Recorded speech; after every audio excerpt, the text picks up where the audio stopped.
In the quiet suburban sprawl of Waukesha, Wisconsin, the spring of 2014 felt like any other.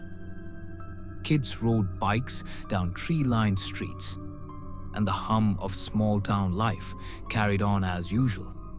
But beneath the surface, in the minds of two 12-year-old girls, a dark obsession was growing. A fixation on a faceless monster born not in the shadows of folklore, but on the glowing screens of the internet.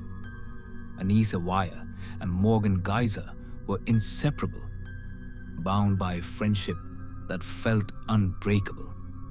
They shared secrets, giggled over silly things, and like many kids their age, spent hours online. But their favorite haunt wasn't social media or games. It was the eerie world of creepypasta, a digital graveyard of user-made horror stories. There, they found him. Slender Man, a tall, suited figure with no face, his long, tentacle-like arms reaching out from the void. He was a myth, a creation of the Something Awful forums in 2009, designed to scare and thrill.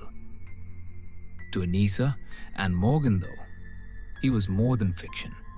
He was real, watching, demanding. It started small. They read stories about Slender Man stalking children, his blank face haunting dreams.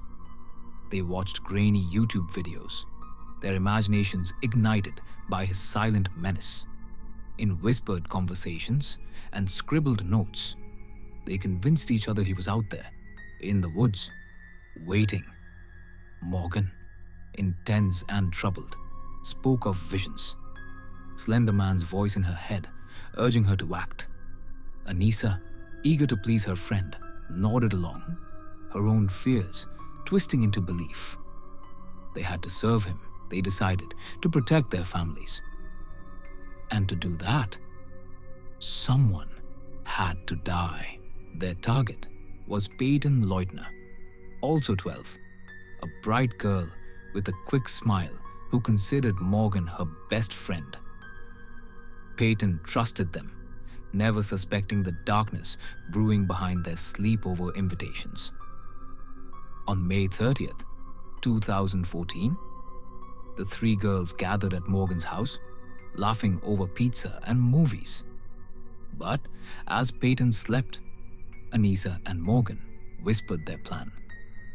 They'd kill her in the night, tape her mouth, and stab her in the bathroom. But when the moment came, they hesitated, their young hands trembling. They'd try again in the morning. They agreed, somewhere quieter, somewhere hidden. The next day, May 31st, they lured Peyton to David's Park under the guise of a game of hide and seek. The woods were dense, the air cool with early summer. Peyton, unsuspecting, followed her friends deeper into the trees. Then it happened. Morgan, clutching a kitchen knife, turned on her. Anissa urged her on, her voice a mix of fear and resolve. The blade flashed, slicing into Peyton's arms, legs, and torso, 19 times in all. Blood soaked the forest floor as Peyton screamed, her body crumpling. "Lie still," Morgan told her coldly, believing the act would summon Slender Man's favor. Then they fled, leaving their friend to die. But Peyton didn't die.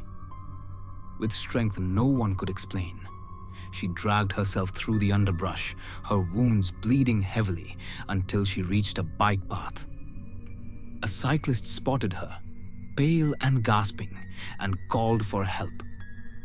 Paramedics raced her to the hospital, where surgeons fought for 6 hours to save her life.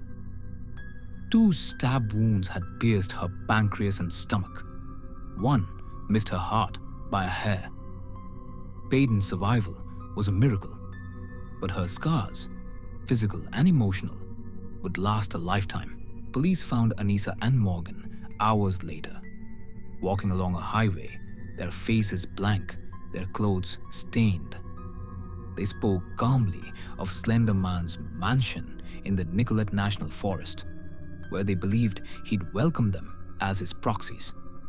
In interrogations, their story unraveled. Months of planning, fueled by creepypasta and their own fragile minds. Morgan, later diagnosed with schizophrenia, had heard Slender Man's commands in her hallucinations. Anissa, caught in her friend's delusion, had followed along. Their shared madness, a twisted bond, the legal system grappled with the horror. Charged as adults with attempted murder, the girls faced decades in prison. Their defense teams pleaded mental illness, pointing to Morgan's schizophrenia and Anissa's shared delusional disorder, a rare condition where one person's psychosis infects another. In 2017, Anissa was found not guilty by reason of mental disease, committed to a psychiatric hospital for up to 25 years. Morgan followed in 2018, her sentence stretching to 40 years.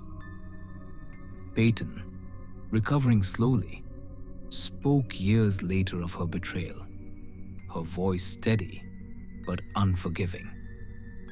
You don't forgive someone who tried to kill you. The Slender Man stabbing shook the nation. It wasn't just the brutality, a child nearly killed by her friends, but the source, a fictional monster born online, seeping into reality through the minds of two girls. Parents questioned what their kids were reading online. Schools tightened internet rules. The creepypasta community reeled, their playful horror now tied to real blood. Documentaries like Beware the Slender Man and fictional retellings like Terror in the Woods tried to make sense of it. But the truth was scarier than any story.